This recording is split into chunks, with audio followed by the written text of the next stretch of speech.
Filmed in front of a live studio Kingston, it's the Vox Off Show starring Roxandra. Tonight's guest, KBash! God bless the wheel, because it's a salty sesh! Featuring Winna and the Press Play Band. I'm Chair G Tables, and here's Voxandra.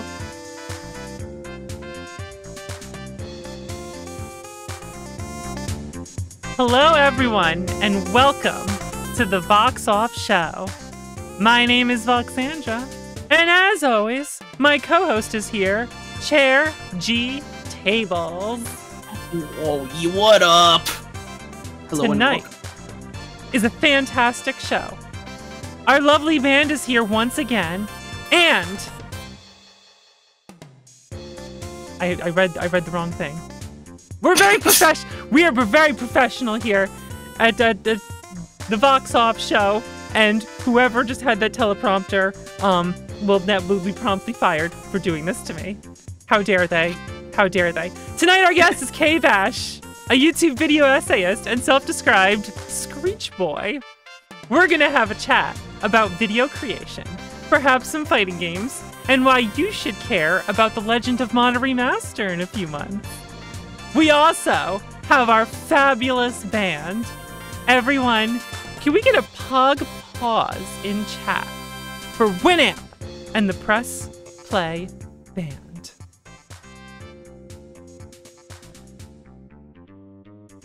Woo! Chair, if there's anything incriminating in that car, are we gonna get in trouble? No, they will never know. I mean, there could be trouble. Like if we could still get in trouble if they find out that we're squatting in an abandoned warehouse, right? Oh, all you have to do is just distract them with the Winamp and the Press Play Band.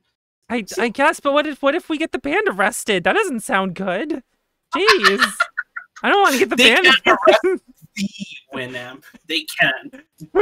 Winamp is above the law. We really should move out of this abandoned warehouse soon, shouldn't we? Soon TM. Soon maybe. TM indeed. We should get out of here. You know, Chair, I've been told that the opening monologues of talk shows usually have the hosts tell jokes. Did you know that? Maybe some current events, a sassy pun about current events, maybe. You know? Okay. That's a thing, right? That's a thing. Yeah. Okay, yeah. okay. So in an effort to prepare ourselves to be more legitimate as we move into a new real studio, I will now dip my toe into the monologue joke making. All right? Let's see what I can do here. All right? Y'all ready? So I heard Mario eats mushrooms to become large. A lot of people thought magic mushrooms making you become large was rather odd, but it makes sense to me. I once ate a mushroom, and I tripped so bad I thought I was 20 feet tall, too. I guess I was really high. No! Ew!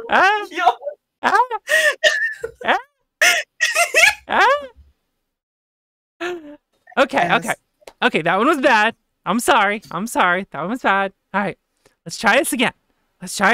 Okay. All right. A lot of talk in the gaming community is about how old games are really hard. They're even very self-aware of it back then as well. You know, they knew they were making really hard games. They knew what they were doing. For example, in The Legend of Zelda, you had to collect the pieces of the Triforce, and a lot of people thought it was due to the shape being triangular, but it actually was because you had to try and use a lot of force to beat the game and collect all the pieces. Eh? Ew! Eh? Was that from Nintendo Power?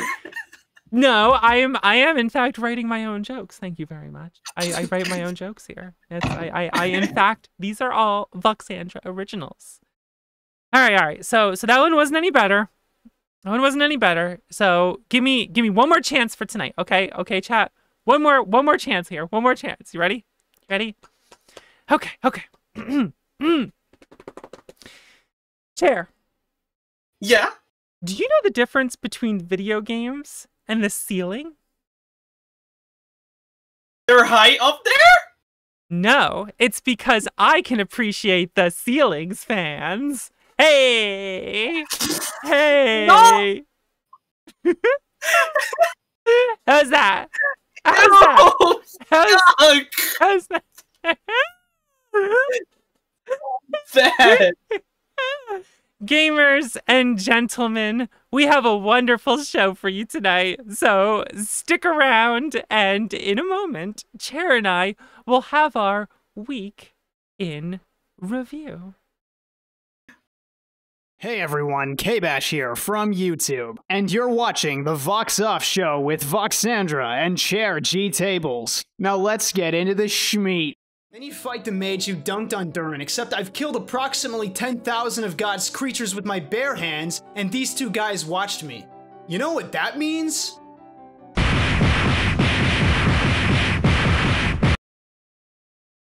Hey, Chair.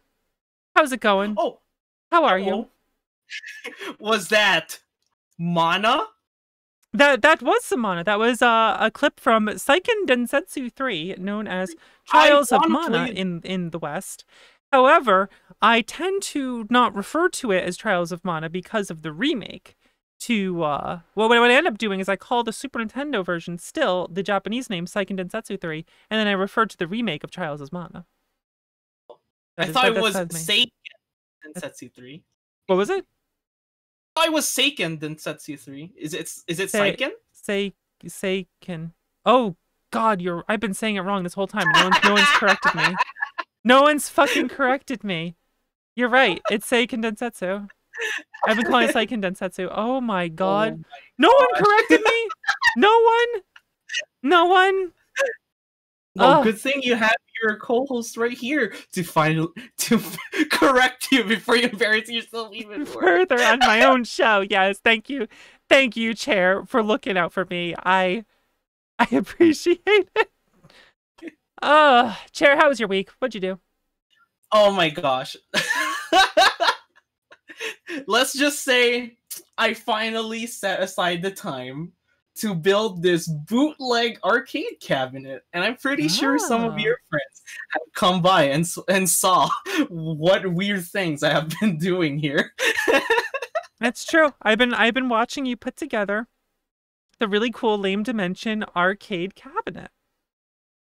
It's technically done now, but until now I still have glue all over my fingers. I washed it, but it's wood glue. It's not like school glue where it's easily just washable. I could still feel it on my hands. School glue, like you just lick it off your fingers?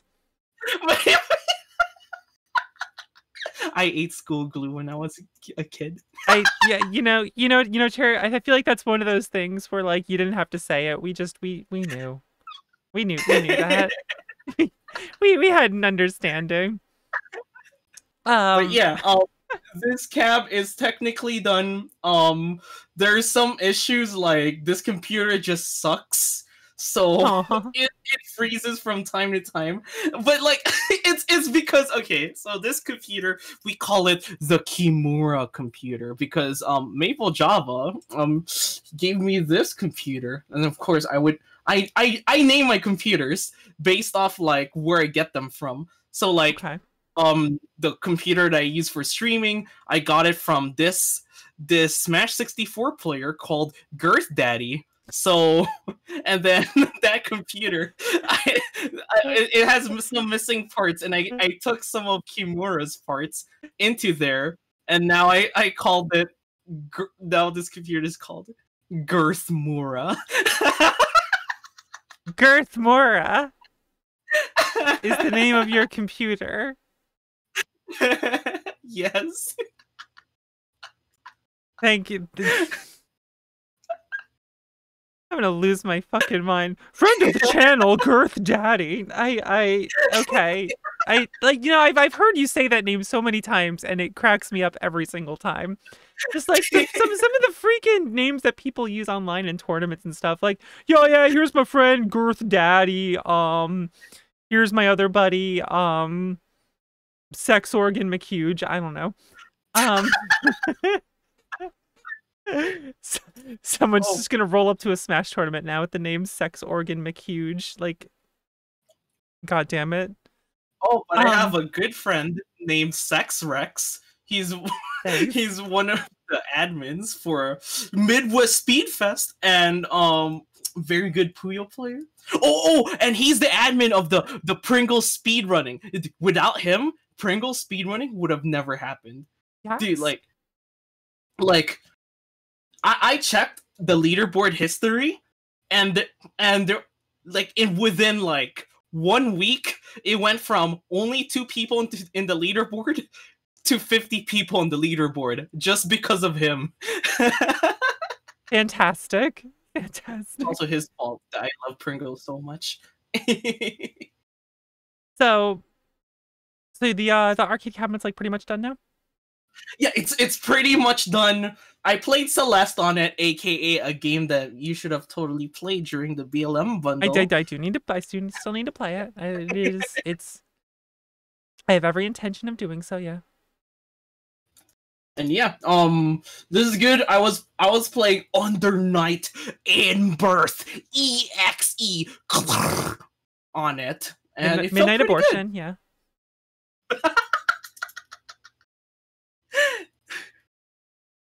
The cabinet looks really cool. I really like how it looks. The art on it is really nice. The whole setup of it. I really can't wait to just start bringing this to events. If events ever happen. Crap, we should have got a picture of it handy. Although, you just finished building it half an hour before the show started today, so it's kind of hard to have pictures set up for it to show it off. I mean, you screamed on my chat, "Share!" I'm like, okay, let me. 30 minutes to the show, and then Chair's still streaming. I'm just like, get over here. Come on. We got work to do. So I told you I was speedrunning this. So my week was cool. The day after the Vox Off show on Monday, I got my second COVID vaccine shot. And then I had a fever for 36 hours. And I was stuck in bed, and it was miserable. Oh, yeah. I could not stream for days, which was unfortunate. It was fever chills, stuck in bed, shivering, wanting to cry, also getting a headache. It hurt and was freezing to just reach my hand out from under my blanket and covers and click play on a new YouTube video to distract me as I tried to sleep, and it was awful. After 36 hours, the fever finally broke, but I still had a headache. So I had some sort of relief, and it's man, when a fever breaks, you're just a sweaty mess laying there, and it's miserable, but the sense of relief, despite you feeling disgusting, is ridiculous. And then I was just really, really fatigued for a while. I tried to do a couple streams because there was big stuff happening in Romancing Saga Reuniverse, so I had to stream my polls for that and everything because it was such a big deal. Got a bunch of favorite units that I thought we wouldn't get for a year now. They for those of you wondering,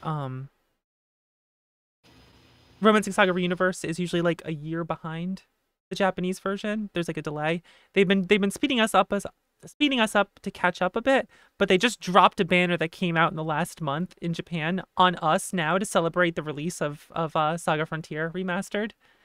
So they're unbelievably broken units compared to what we have now. And it's been really exciting. I put out a video of one of the characters, Rufus, just doing unbelievably ridiculous damage that no one else can even come close to doing, and it's hilarious. But yeah, I that sucked, but thankfully I got my freaking second shot now. So are you at full power though? Are you at full power? I was fatigued after streaming for 5 hours yesterday. We'll see how today goes, but I'm feeling way better. So that's good, and it'll be nice to just feel better about things, feeling a bit more protected. Still gotta do different precautions and stuff, and I don't get out too much, but at least like perhaps now I can in a few weeks visit a friend, because I have not seen like any of my friends in like over a year now, and which sucks. Oh my but, God. yeah.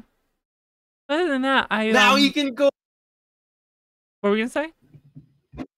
No, I said now you can go. Is it? Sure, it's worth that 1 week of just.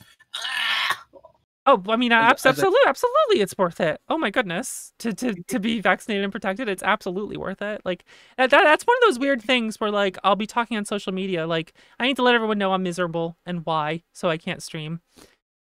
And it's like, you still need to stress like it's important to get this thing.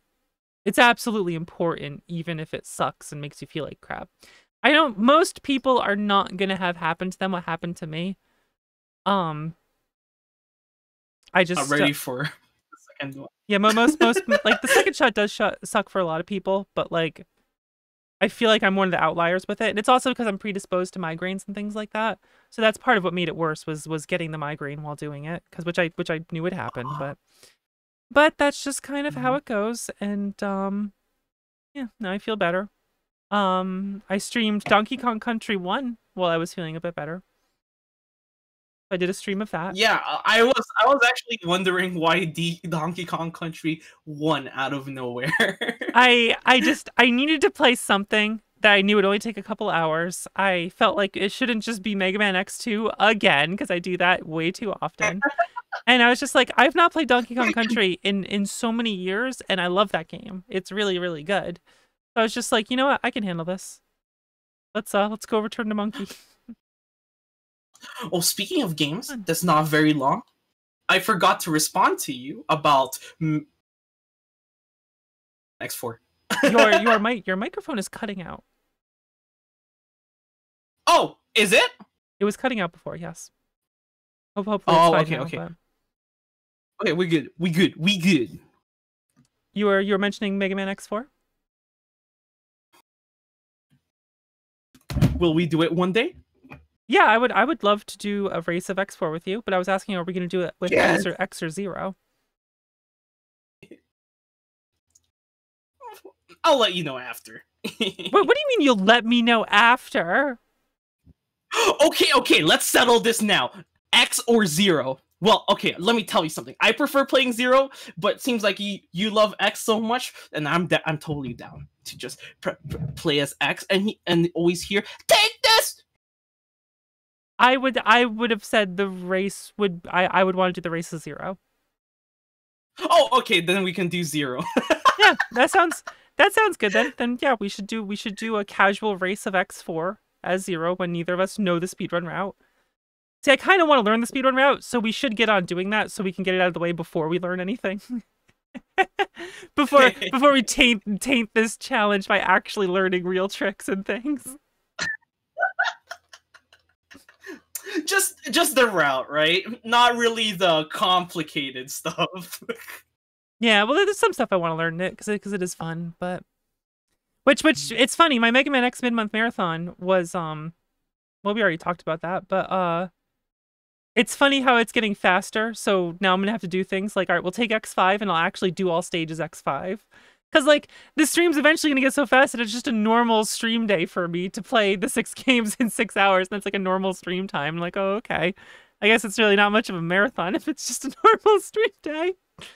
But it's like, oh no, do I have to add another X game to it? Do I have to add X8? I really don't want to do that. I really don't want to do that. X7? Never. No. Listen, if you go into my archives on Twitch, there is a VOD of me playing Mega Man X7 for the first time ever. You want to watch me play X7? It's right there for you to peruse. I don't have to play it again. I will not play it again for free. Are you sure you don't like hearing the it hurts? Oh, stop. Please stop yelling in the mic chair. Oh my god, I can't handle it. The fucking burn to the ground, burn to the ground. I saw a video recently of what was it? Panel de Pon or Tetris Attack or whatever it was called, where it was like a modded version where one of the characters was Flame Hynard or whatever. So every time he's matching things, he's just constantly saying burn to the ground and burn over and over, and I'm like, this is a nightmare. This is an absolute nightmare. Nightmare. I want to see that for myself. So that was more or less my week. Was me recovering and not doing very much, quite honestly. Was there anything else that you had done this week, or? I think the major thing is just the arcade cabinet, but I was playing Clannad. Did you cry yet? Not yet. Not yet. All right. Well, we will check back. Actually, yes. Oh, there were tears. Tears were shed. But it happened. Say where? SMH. Oh, you can't. We can't spoil anything. You can't spoil anything. All right. Well, then I think it's time that we get out our wonderful guest for tonight, because we have a special guest tonight, KBash from youtube.com/KBash. And if you are not familiar with who that is, we got a little intro for you right here. You don't get to misquote Macbeth at me. No. And she can do this. I can delete JPEGs. I am a god. With focus and the right abilities, you can crush an enemy's kidney in one hit. Oh, a sacred lickaroo from Licky Lickaroo. Lickaroo from Licky the Cat. Ladies and gentlemen, can we get a big pog applause for our wonderful guest, KBash? Hello and welcome, KBash. How are you? I'm great. Thanks for having me. It's wonderful to have you here. I enjoy those clips. I enjoy everything that's there. The freaking, when I first saw the whole Licky the Root thing or whatever, I didn't see the tongue. So like rewatching it, then I see the tongue come out, just like lick, and I'm like, that's cool. Dude, I mean, those... Okay, so Licky the Cat, amazing, right? They also have another cat called Lasery the Cat in that same scene. It just has, like, the eyes like the meme. It's amazing. That game is so good. Personal favorite, though, is the Macbeth reference, but that's because I'm a nerd. Apologize. Where they, like, quoted it incorrectly or something, right? You just having... Yeah, exactly. Having none of that shit. Yeah, exactly.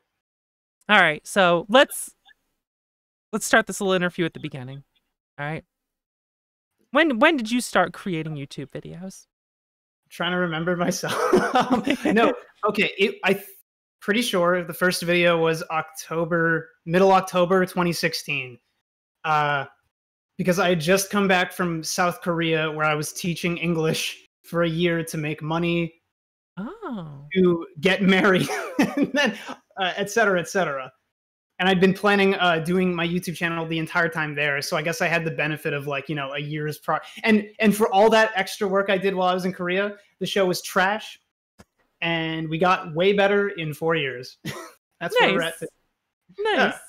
Yeah. I did not know that you taught English.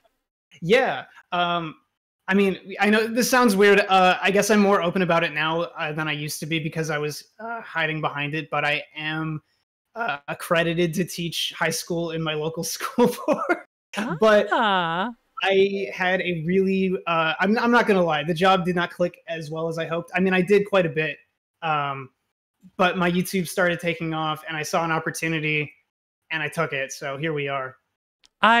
It's pretty funny now thinking about the juxtaposition of, like, you perhaps teaching in a high school compared to you screaming on YouTube about Golden Sun.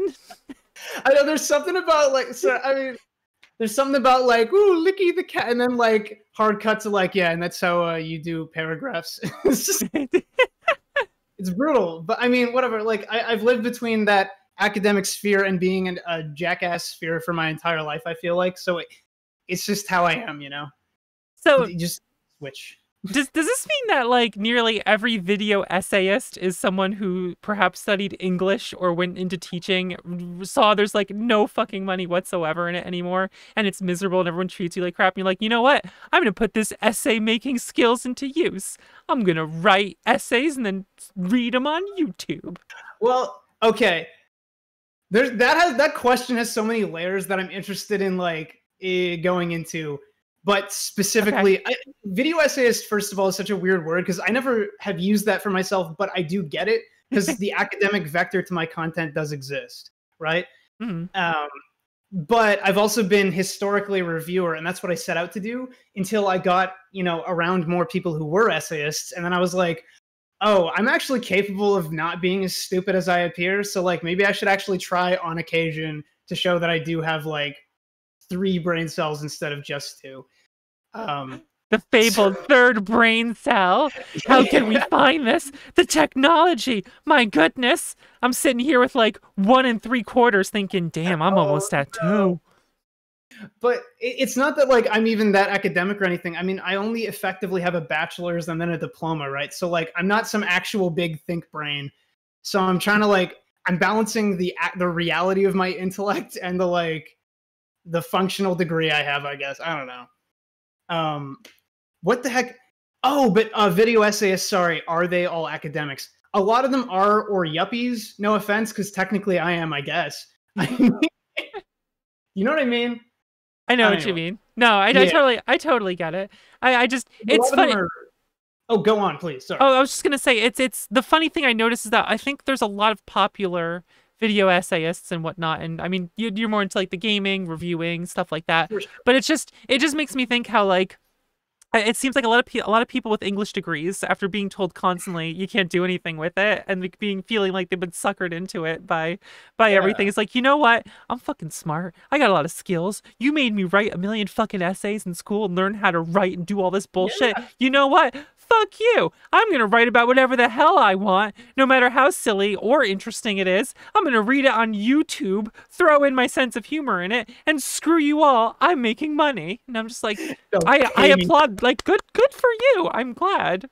Like, I mean, yeah, there's a certain amount of disillusionment, right, that comes with like a certain age, and then, well, you probably know the feeling of like, oh, I'm X age now, and it's like the time you're like leaving school or like the safety net or whatever. I don't know what you're talking about. Sorry. but like yes. that feel of existential dread is so real. I think it drove me mildly insane, which is why I'm even doing this, because like this is by all metrics stupid. If I were really smart, I'd do a trade, but here we are. So, that's all. That's dark. Oh man, that's bleak. Oh man. I mean. Oh, I thought the mic cut out. Sorry. No. So, what motivated you to make YouTube videos, though? Honestly, it's the like I want to. Actually, it's a couple things, but the real obvious one is like I just want to play video games and do stuff and create. And that's the thing is like everything I've ever done, every other job just like left me either miserable or feeling this overwhelming existential dread. But YouTube doesn't. It feels like it's like you're fighting this uphill battle, but it's really creatively challenging and satisfying.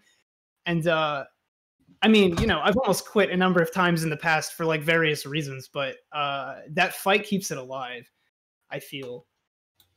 It's tough to do, to kind of put yourself out there and like create content, do anything like that, because like you have to start where like you don't have a lot of people watching you, and it can feel like you're just screaming into a void, for a common term or terminology and whatnot.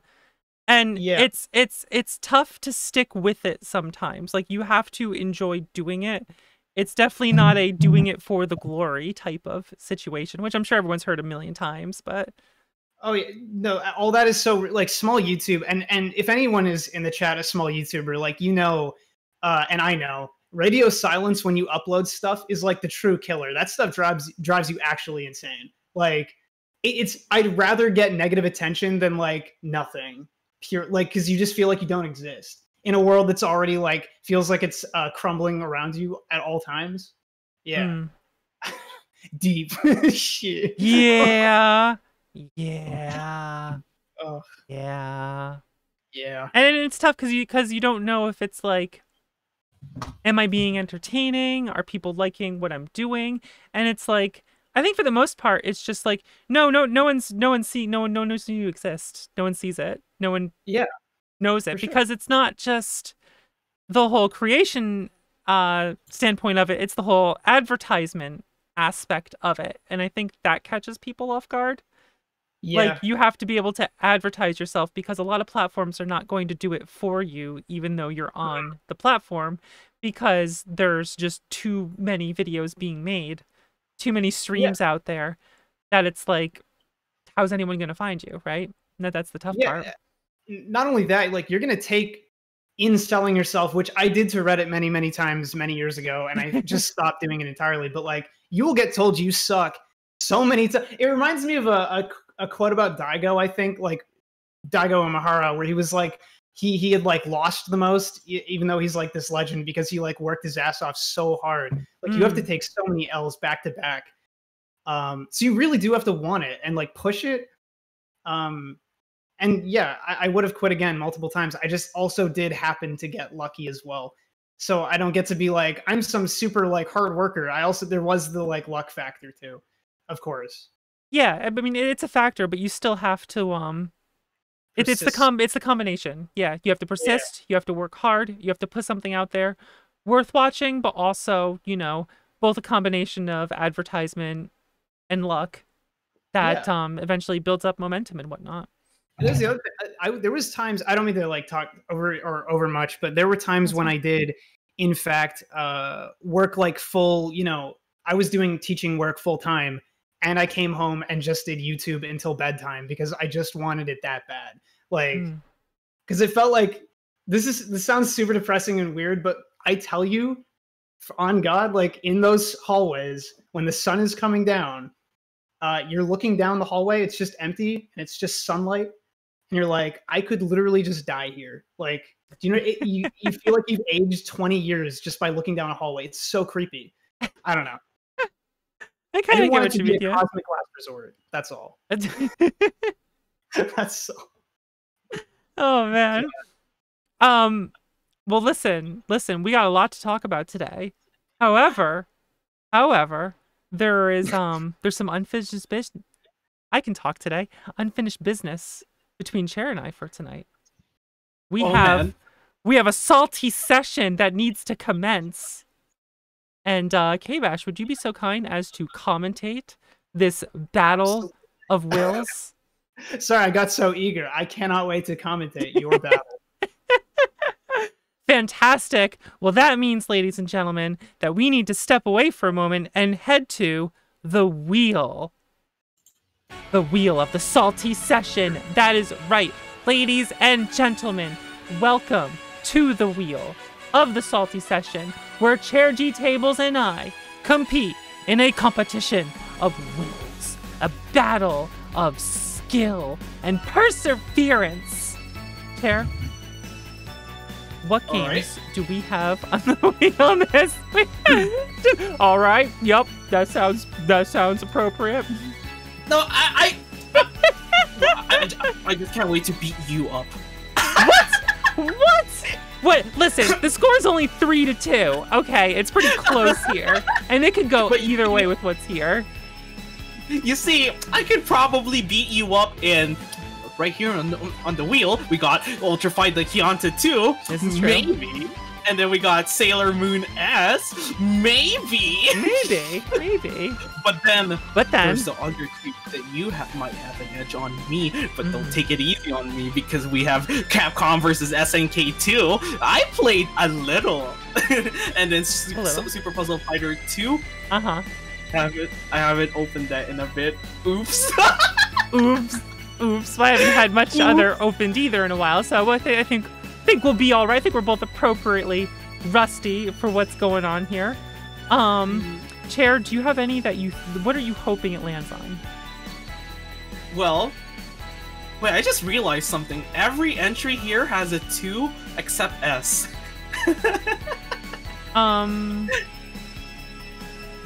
Oh, huh. No, I meant like oh, two. Yeah. I just realized what you said. I'm like two wheel positions. What? Like, oh, you know two, as in okay. As it's just the backwards too. There we go. What do you believe? It's going to be Ultra Fight the Count. You think it's gonna be Ultra Fight? Like you're going with the odds. Quite a while, and now it's finally its turn. Now it's time. It's got the biggest portion of the wheel. KBash, is there anything you're hoping shows up here? God no. It's just I don't feel like I'm gonna see anything that is very well balanced, but I could be wrong. Hey, CPS2 is pretty well. I mean, I don't know about well balanced. Like pretty balanced. That's Puzzle Fighter. Well, actually, no. All right, you know what? I think it's time that we spin this wheel. It's time to find out what game is going to be selected. Ladies and gentlemen, say it with me now. God bless the wheel. The wheel. Here we go!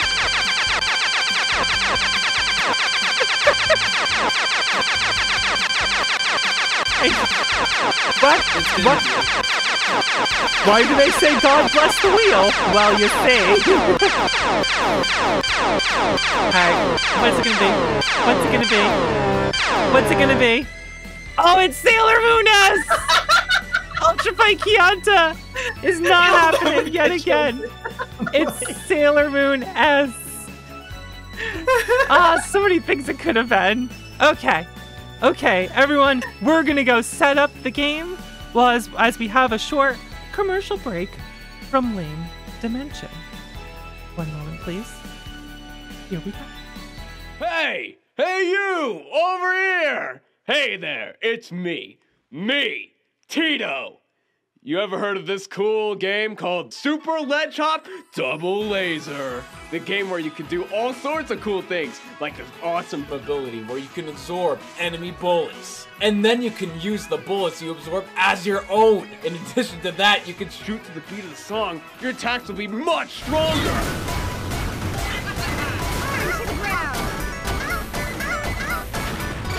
Destruction! Oh my gosh, I didn't know I could do that. What do you mean? Have you been listening to everything your super cool uncle taught you? I thought I can just reflect bullets? No, you cheesehead! There's a lot of things you can do with that shine. You can absorb, reflect, cancel your OP special move while maintaining your momentum. So I can wave shine? Yeah, just like wave shining. So prepare your wallets, because for the cost of $1 fast food burger, all of this intense action could be yours. Only here at Super Lead Chop Double Laser.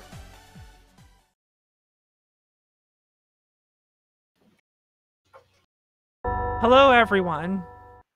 Welcome to the Salty Session. Let's see if it shows up here in a moment.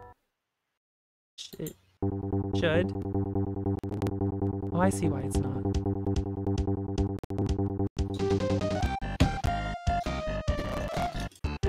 There it is. Okay, there we go. We're good now. Here we go. The music. We have Sailor Moon S. This game is fantastic. This is what I'm pressing, right? Yeah. Okay. I am going with Sailor Uranus, who I believe is the most broken character. Where's the face? Not this again.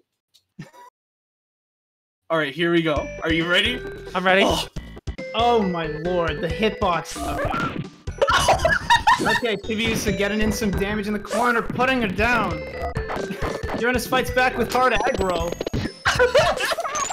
Is that a that was the speed of that Hadoken. This game is horrible. Is she Akuma? I like the King of Fighters. What was the button? I gotta remember it. Oh! Throws like reversal. Holy moly! No, I can't remember. I gotta remember what the throw is. Yeah, you know your throw is so scary. You have to do it. Oh, okay, we're good. The fighters can't interact normally. Their body, it's like Yoda from Soul Calibur 4. Here we go, ladies and gentlemen. Oh my gosh, that was so laggy. Sweeps. Oh, sweeps! It's Vega. Oh no, not again. And again! I got the sweep too! Why is everyone Vega?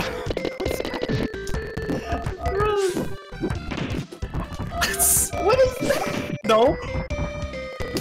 They called it the least reactive sweep. Yeah, I got you!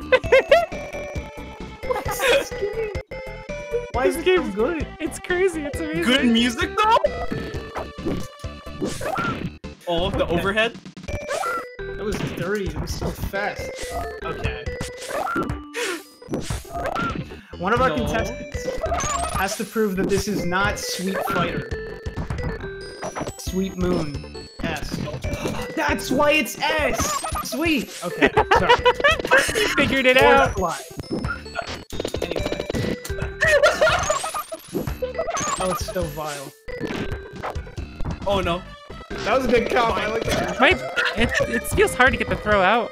I need to figure this out. Alright. Chair taking the first game there. Alright. I want to know what you need to know the grab before it's too late. I do need to learn it. Like, who are these characters? Okay.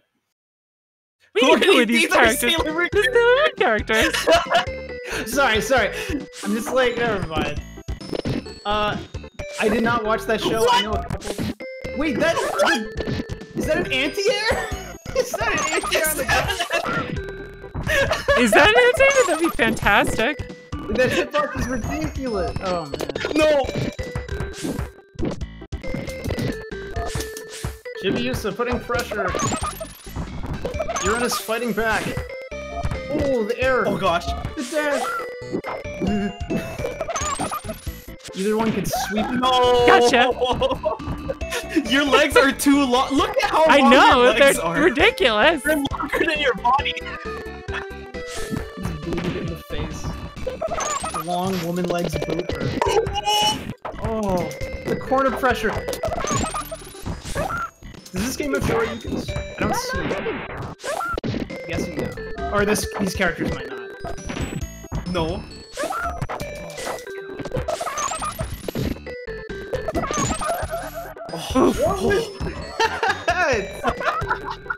Oh. The Hadouken though. Okay, whatever. Chibi Moon is actually a charge character. No way. Okay. It's more like Sonic Boom. That's a Sonic Boom. Oh god. Okay, I was just assuming those are like base input. That's so weird. I guess that makes sense given that you're like walking a lot. Well, you know, as one does. Yeah. Oh my gosh. Oh. No. Behind the cross up. Oh, knocks him back. Okay, what's up? No. Anyone's game. Knives. There it is. Oh, screaming. Bye. Sweep. Gotcha. No. Gotcha. Alright, I took a game. There we go. I'm in this. I'm in this. So we're 1-1. Okay. What we do, we usually do 3 out of 5. All right, let's go.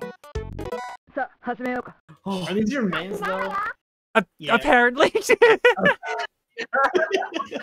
Look, scores are on the line.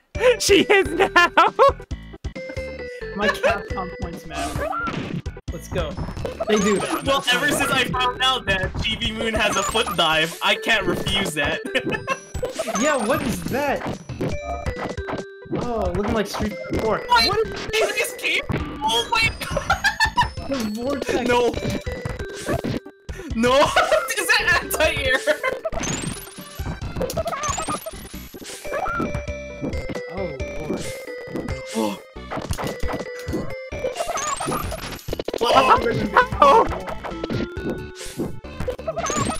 How in the world did you? That made no sense. Oh my god. I think Vox might be choking this round. Nah, you got this right. Oh no. There it is! Got the touch. Oh no! The corner! Get me out of here. What is that throw? I hate that throw.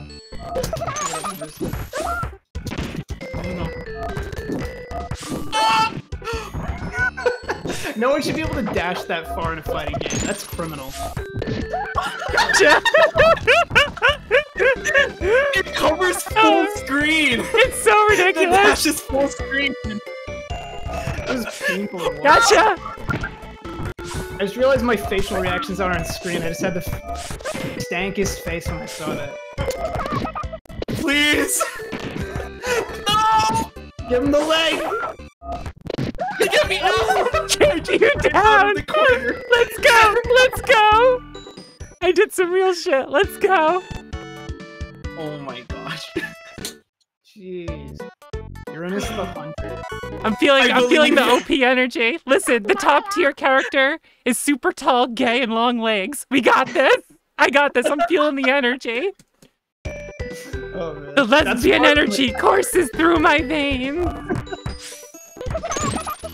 No. Stuff near entry. Okay. Swept. Sensible aggro going out. That punch is ridiculous. Is that plus? Like, that can be an infinite if I time that right. Oh. Yo, is it plus? Hold on. I can't reach with my small hands.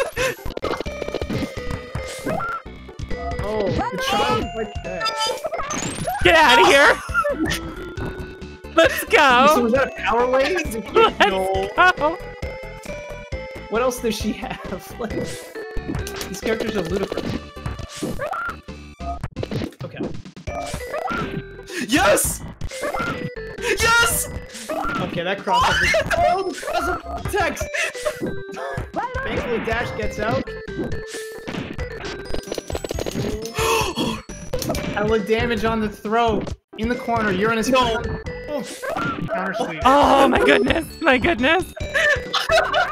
That's ridiculous. Oh my god. Are you kidding? The sneak attack. Okay. Corner pressure. Good corner defense. I'll just see it. Both contestants are highly mobile. Both powerful legs.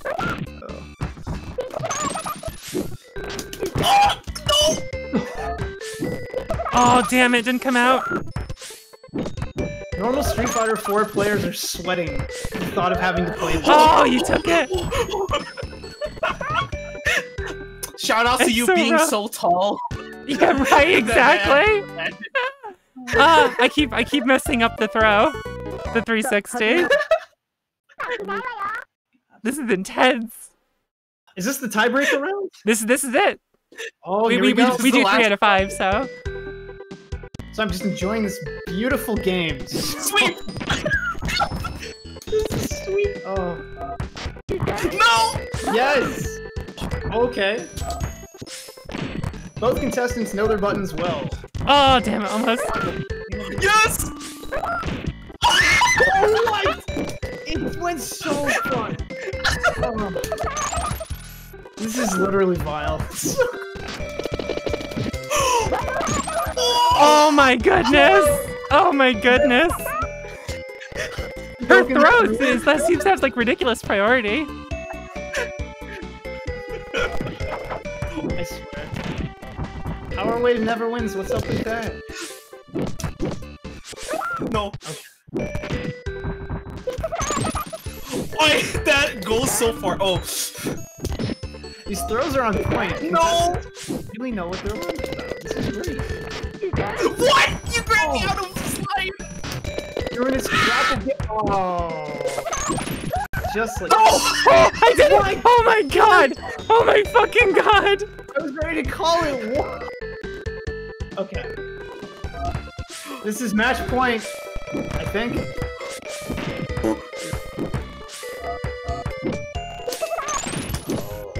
It's too tense to watch. If you look too close, that leg will come out and smack you across the face. Avert thine eyes. Oh, amazing pressure! Amazing pressure! Will Uranus take it? Yeah, no! I got it! I got it! I got got it! In the end, I got it! I tried to grab, but it read my charge input. Oh my god! I got it! I got it! Oh, that was so close! That really was anyone's game. I actually appreciate the balance then if it's that busted. That's so intense, Chair! Oh man, like every match is down to the wire. Oh my god. Jeez, Chair. That was so good. I just needed one hit in the previous round and I could have secured it. Oh my god. Yeah, you could have easily. There's a few times where like I dashed in and I tried to do the motion for the 360 throw, but then I jumped and I'm like, no! And I see you just standing there blocking and I'm like, I had them. I had them right there. It's so hard, like, what do you call it? Like, your limbs are so long, like, and then mine are so small. I couldn't find a way to get in neutral. That's ridiculous. Oh my god. But yeah, KBash, her 360 throw does like ridiculous amounts of damage, and her that crouching punch, there's an infinite with it where you do like punch and then like dash forward, and it's so fast that you do like you can hit jab again and do jab jab like crouching punch and cancel it. It's crazy. Yeah. Okay, let's move back over after a short, quick little commercial break. Little hand wash. Getting sweaty. What up, gamers? I'm Chair G Tables, lead developer of Lane Dimension and Twitch.tv/Chair G Tables. And you're watching the Vox Off Show, which I'm also from. Oh shit! You're dead! I have an idea. No! Yes! World record! No! Yo, wait. Connect 4 was there. Okay. That was Chair trying to get the world record in Connect 4. Oh yeah, Connect 4 for the Game Boy Advance. You have to just drop them all in a row to get world record right in the middle. It needs to just perfectly. And you have to just wait for the AI to RNG just drop it in the same row. That's it. And you won't probably see that until after hundreds of attempts. And when it does happen, like, you better hope that you're mashing really fast, because I'm still 100 milliseconds away just from getting to there. Perfect input. What are they called? Like, token dropping. That's amazing. Yeah, Chair hands have value. Chair loves trying to do like world record, like speedrun stuff for like speedruns of games that are under 4 minutes. If it's like under 4 minutes, Chair is interested in learning it. I totally. That makes so much sense. Oh man. And that one's for funny because it needs to be like frame perfect or you don't get the record, because it's like it's like a 20-second speed run or something, and like it has to be perfect. Yeah, Connect 4 is like 9 seconds. Like that one frame link's no problem. I've been playing Connect 4. Jeez. One frame link to just drop perfectly. But yeah, Sailor Moon S it's fun. It's a janky Super Nintendo game, but it was made by it wasn't made by Arc System Works. Oh, I thought it was Capcom. No, I thought it was Arc System Works. Either way, it's really weird. it's fun for different reasons than Gundam Wing Endless Duel is. Yeah. But what's amazing about Sailor Moon S is that like a ton of characters are broken.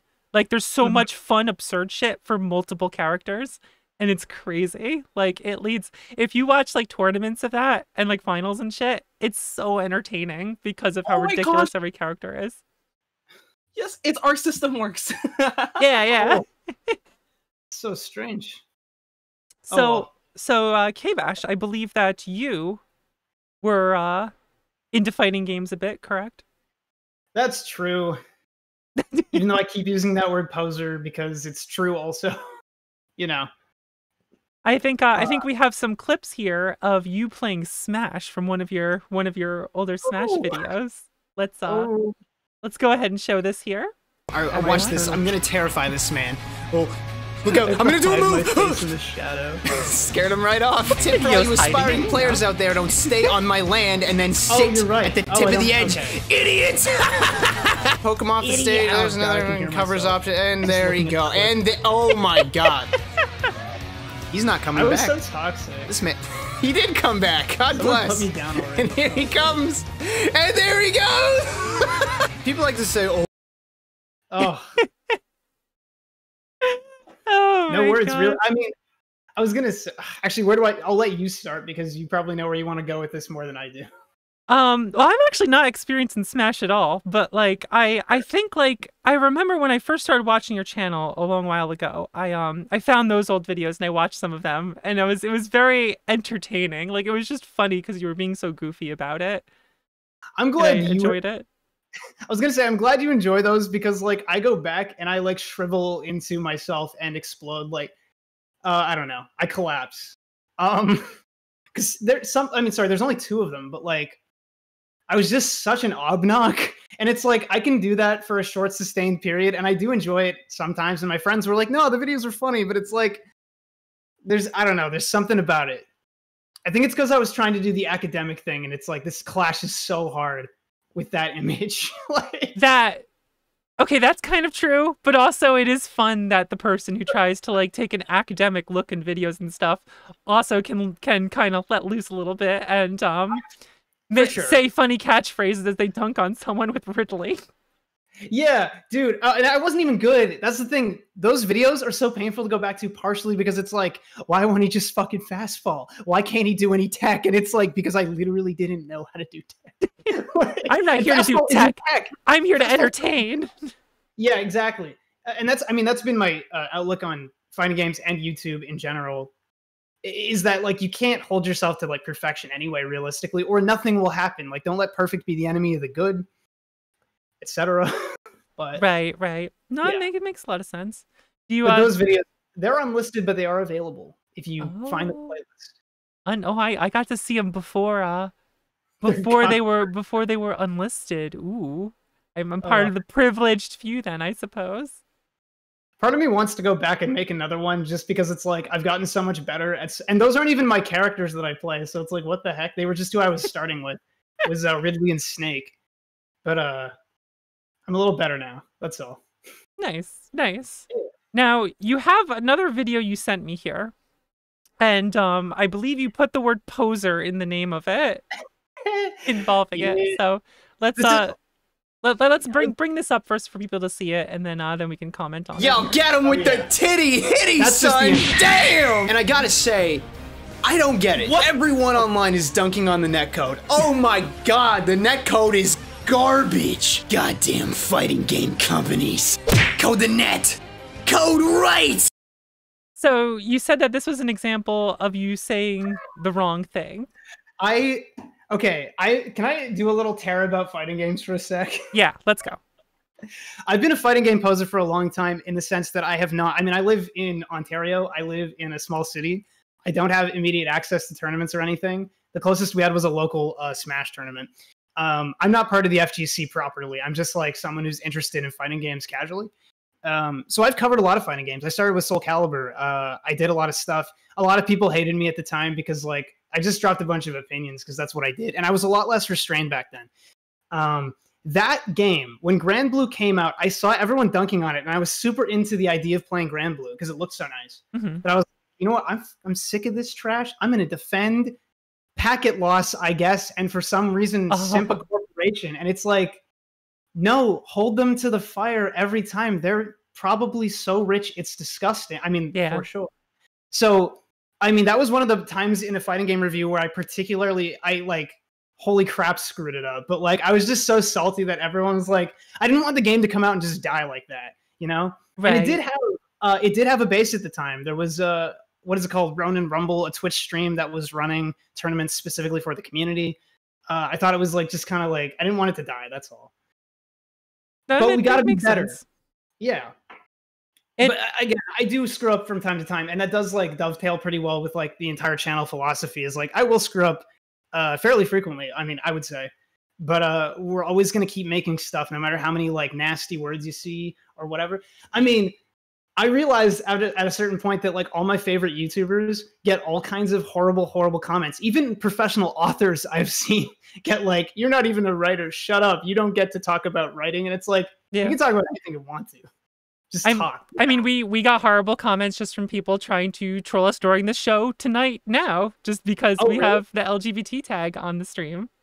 Because I leave that tag on, and there's a group of people or different people who just cruise the tag, the LGBT tag on Twitch, just to say the same copy pasted nasty comments on streams and then just leave. I recall you mentioned that the last time I did what's it called Jackbox with you, and it was so weird to me because I've never been part of Twitch almost at all, and like the fact that there are just like weird depressed people who have to like spread bile at people who are just existing is so toxic and sick. Because it's like, I remember when I was toxic in my life, I was never bigoted, but when I was toxic online, it's when I was deeply depressed or unsatisfied with who I was and what I was doing. Yeah. So I would hazard to guess that that's the case, but you can't have sympathy for that shit. So it's like, yeah, it's there are some people who are just straight up vile, but there's also people too who just lash out because, you know, they feel like their life sucks too, and the easy targets are the other people who have a shitty life. So it's like, you know, I'm not going to go after anyone with any sort of power. I'm going to try to shit on other people instead, and you know, and it's if like at any point you're punching down, you're fucking up. That's all. Well, we know that, right? Yeah, pretty much. Yeah. And it's like, but you know, I mean, they get blocked, and it's whatever, and it's just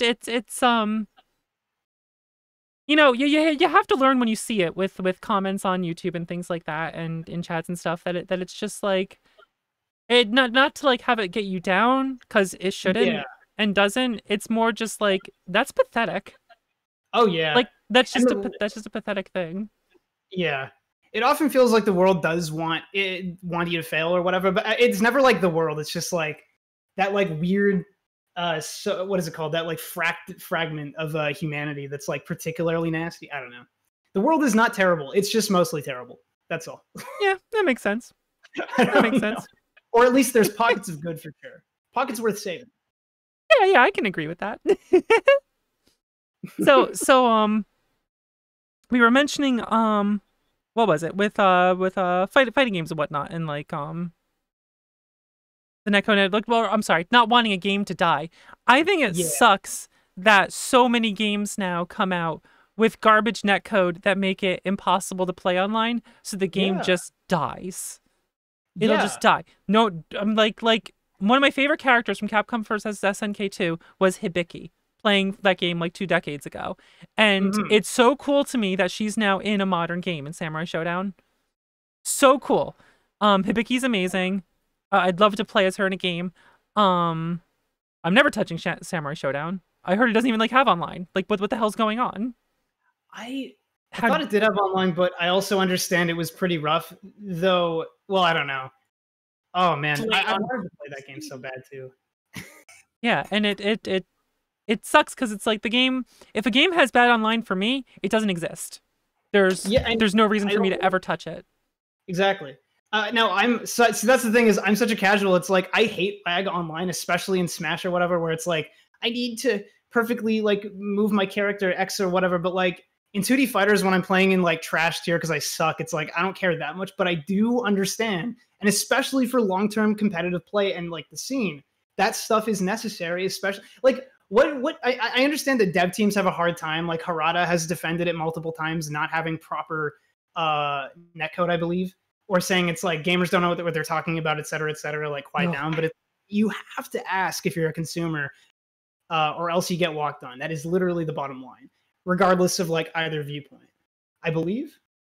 I don't know. Yeah, because I mean, like, for me, I'm at the point where like I kind of know what I'm doing with a fighting game. I'm not like great in fighting games, but I have an idea of what's going on and what to do.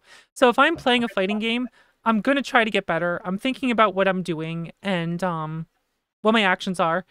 And if the game lags and I'm getting hit by things, I don't know if I am getting hit because I messed up or I'm getting hit because it lagged.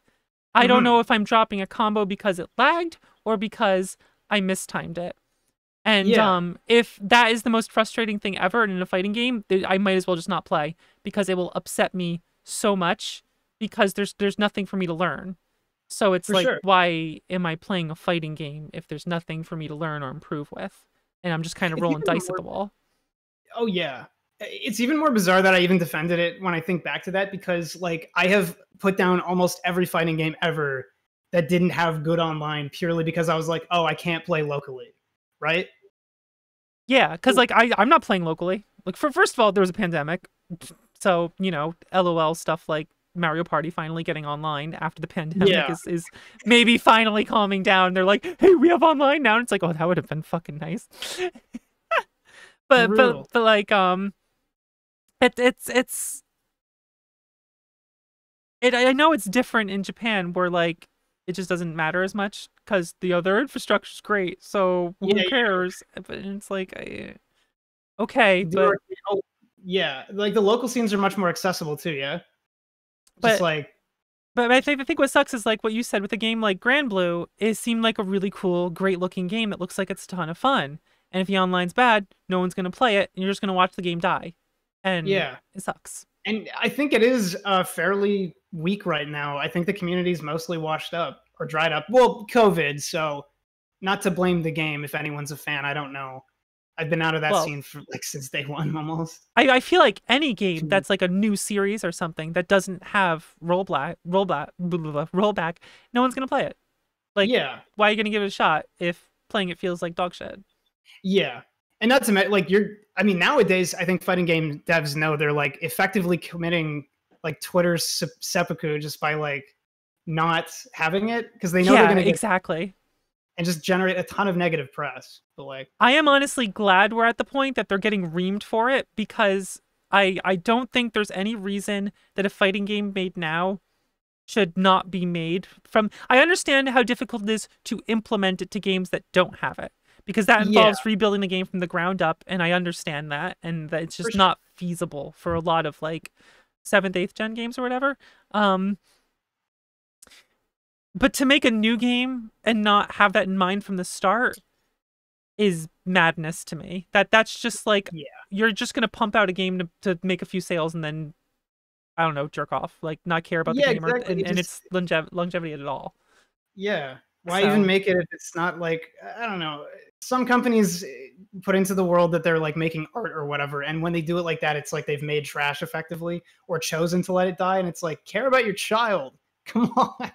Care about a little bit, right? Yeah. Because I'll tell you, I do not care about any new game that doesn't have rollback netcode, because I can just boot up like Gundam Wing or Melty Blood and go play with Chair and have a ton of fun and be so happy.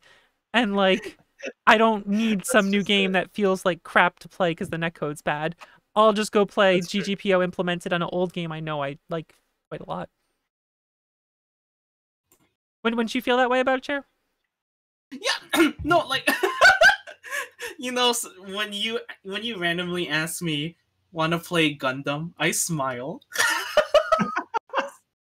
Because I'm like, I never thought I'd have someone who would ask me to play this game that I don't think anyone would ever ask me to play.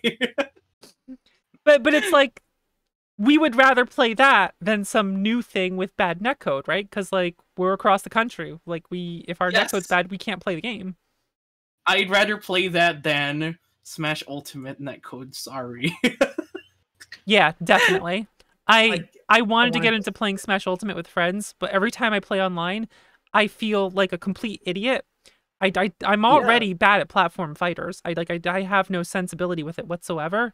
So I'm just from ground zero. I don't know how to jump around and move and dodge and do things right. It just feels like everyone's clowning on me doing basic things.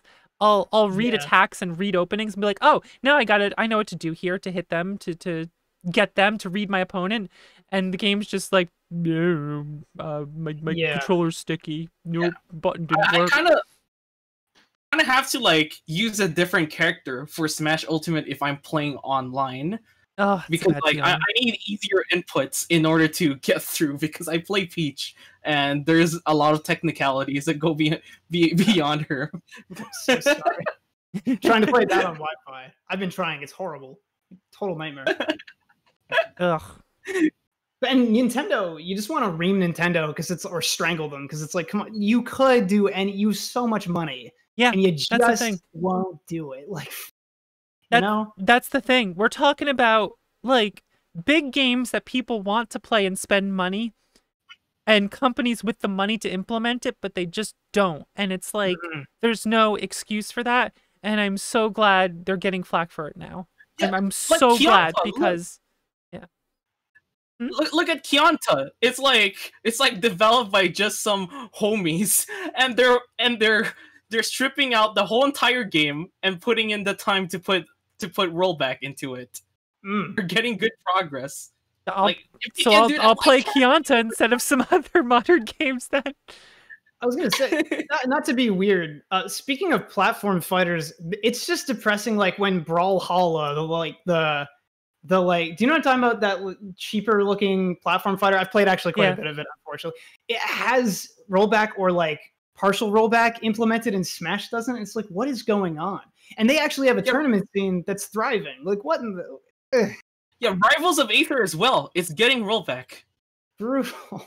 And because people know they want to play their games, and it's like these big companies that have the resources to do it are dropping the ball, so other people are picking it up. Because turns out people who play video games apparently want to play video games and not hate themselves. I know it's surprising. I thought it was the opposite, but I honestly wonder how many devs have not devs, publishers have played a game online, because it's like, I need you to understand. I need you to know. They probably wouldn't even recognize what the issue is or the problem is. True. That's probably part of the issue. I can't think of a word for rollback, but I was trying to do a corporate suit character being like, rollback. The fuck? Never heard of it. Anyway. What version are we rolling back to? I don't understand. I thought we went gold. I've already rolled back my employees' wages as much as they can go. I can't do it anymore. It's illegal. Jesus. Well, that's not true. Oh, okay. If it's illegal, then they can't. Okay, all right, that makes sense. Then I'm like, that doesn't sound realistic.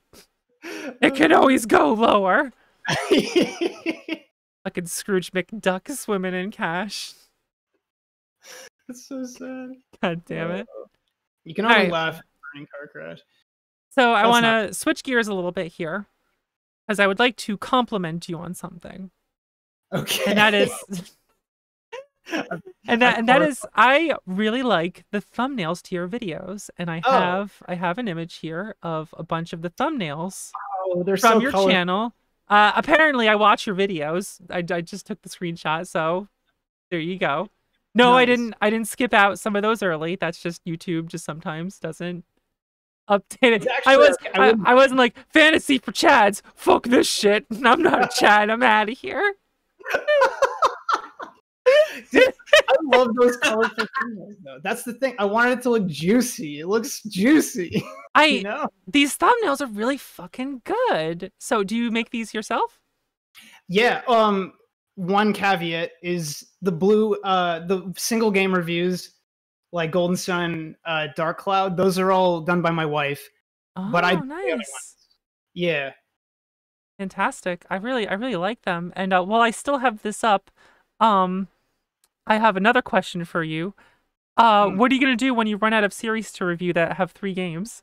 I used to think about that, and then I was like, I don't think I can, because I was planning out videos in my head, and it was just like 3 years, 5 years of content. When did it end? Granted, there are some that were stretched, like Thief. I put 4 games into a 3-part thumbnail. Sometimes I cheat. And now I've started doing the branch out because I'm so smart that I did the Chrono Trigger and Chrono Cross with 2. Ooh. I'm so clever. It's like, dude, you can do anything if you just, I don't know, iterate very safely. Anyway. Very nice. Very nice. So, yes. How do you decide on what series you want to cover? Like, what makes you go, okay, we need to review this? Because I know you do a lot of, both series you have played before, and also ones you've never touched before. So, yeah, what decides it? So okay, the first 2 years of YouTube, I didn't do any of that. And then on year 2, when I actually blew up, is because of that. And I did Soul Calibur. And I only did that. I only innovated any of that or did any of that weird stuff because I needed a new thing for a new type of video where I did a kind of retrospective look at 3 things instead of just one big game. And so from there, I was like, okay, I like Soul Calibur. And then I was like, now I need another concept. I'll do, I don't know, bad anime fighters because I grew up with those. And that one took off too. And then it was like, I like DMC and I've never played it. Let's do that. And it kind of spiraled where I was just doing whatever I thought was interesting or people would watch. And then it became stuff that I never tried before because it was like, oh, my show is now a free pass to cover everything I've missed. Because I've missed a lot of gaming. I don't know how many people know about like my spending habits. Probably not many, but I spend so little money as a gamer, in quotes, that I've missed like tons of series, just tons growing up. And I didn't grow up with a PS2 or anything. So there's just like buckets of stuff I have to cover. It's brutal. Yeah, I think I missed pretty much like 99% of the PS3 and PS4 era. That's Gen 7 and 8? Is that what the gens are? Gen 7 is PS3, right? I think, but I've never used that terminology, so I'm not sure. Okay, yeah. People on Twitter are gonna beat me up now for not knowing that. They're not gonna beat me up. They already know I'm dumb. Well, they're like, yeah, she doesn't know any better. Whatever.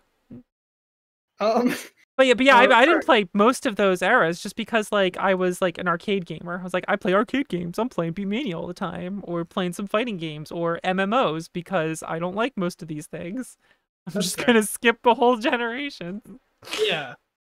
I mean, don't get me wrong. I wish I could play more MMOs and just chill because like they're the only time I feel like I actually relax. But it's like whatever. We're just.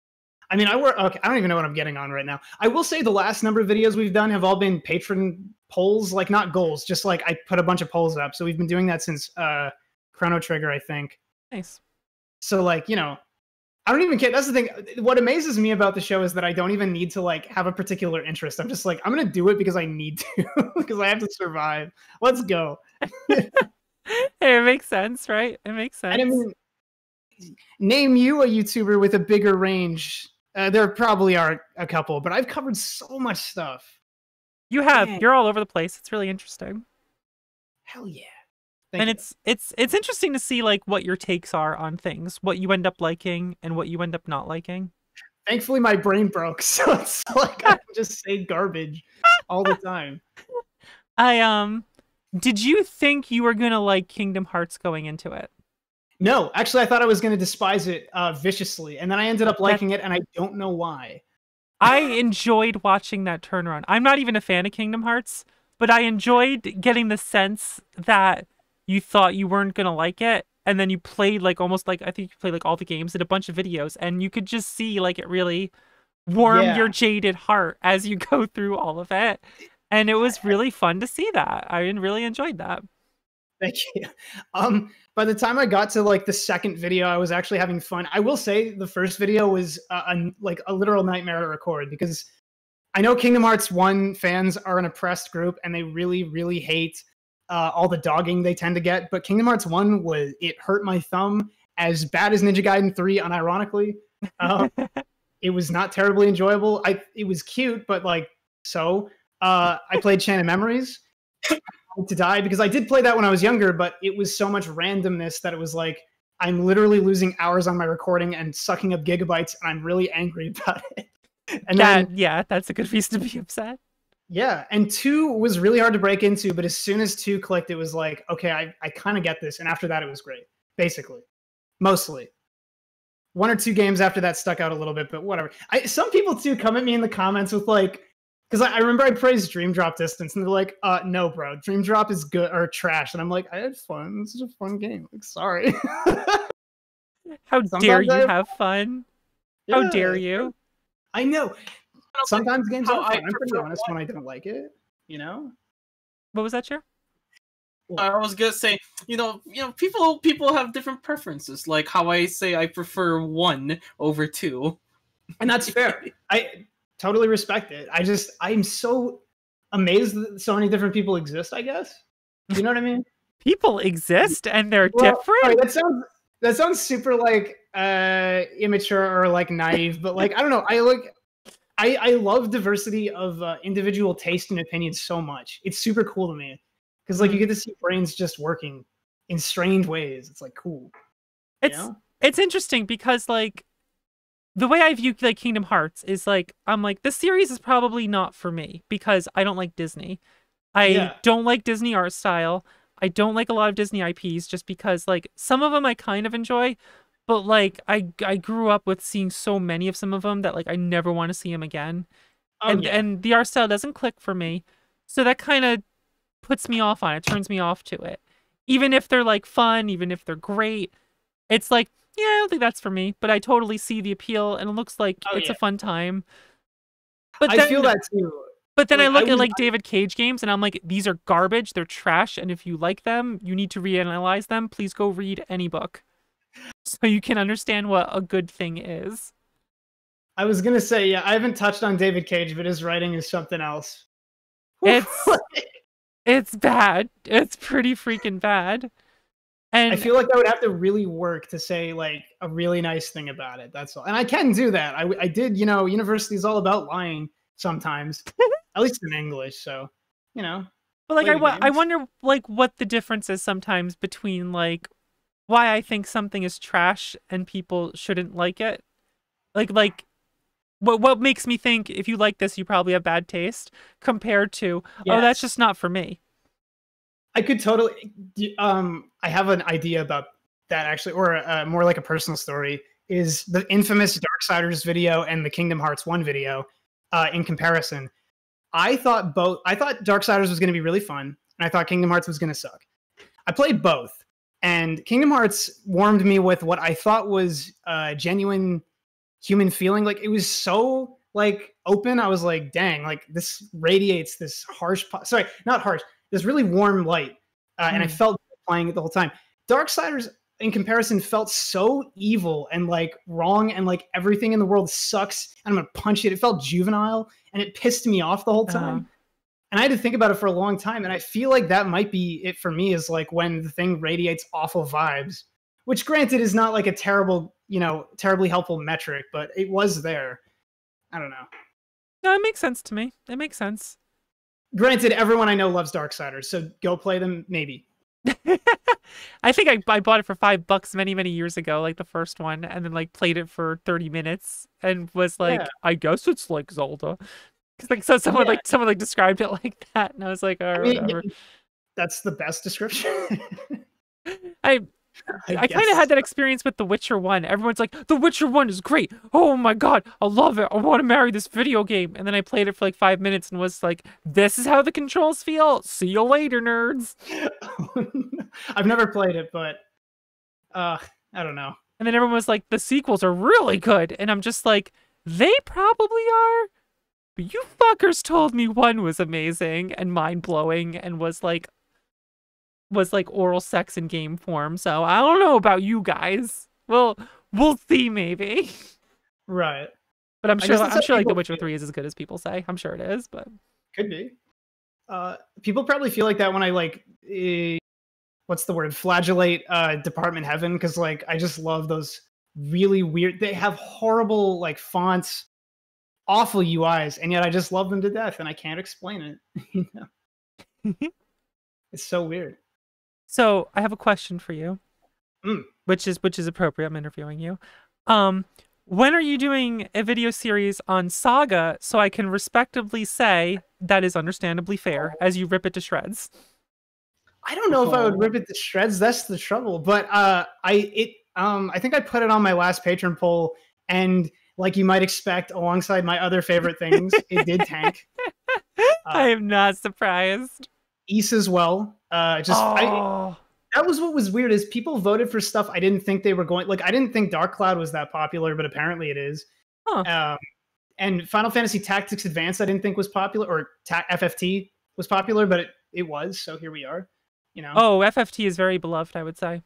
I guess that's fair. Yeah. I wanted to do all of Crystal Chronicles, and I'll do that one day, and I hopefully will get the Saga, but I have to live a long life first. You have to do the things that pay the bills. I understand. It's okay. I live in a material reality. I understand. I just had to Had to get that one in there. Just had to get that. So it's always on my mind, I will say. Speaking of questions, everyone in chat, we do have a Q&A that will be occurring in a little bit. So if you have any questions you want to ask me, Chair, or our guest KBash, or all of us, etc., feel free to fill out that form, get some questions in there. That'll be in about not too long from now, actually. Oh yeah. So let's see here. Any other videos? Any other? Yo, you got any other videos? You got videos. You're making things with games. I'm like, wait, what? I'm like stumbling my brain here, and I'm just like, oh my god, okay. I feel it. It's okay. Were there any other games or series or anything that like you had a expectation you didn't realize, like you didn't like or liked, and you thought the opposite would happen? Oh god. This one hasn't come out yet, and I don't know when it will because I'm kind of in like video recording hell, but Legacy of Kane I thought was going to be like the best shit ever. I played it and I was like, wow, this is the most dated thing I've ever touched. And I know it's because I'm not playing on hardware and I had to get them all rigged up on Steam because Christ knows they don't ship working for some reason. But Legacy of Kane resisted me in every single entry to the point of offense. And I'm like, I don't get it. Like, granted, I had a moment when I was playing Soul Reaver 2 where there was a cutscene and it made me like, oh, it's the best thing. But it was like the one cutscene. And everything else was just like me getting frustrated.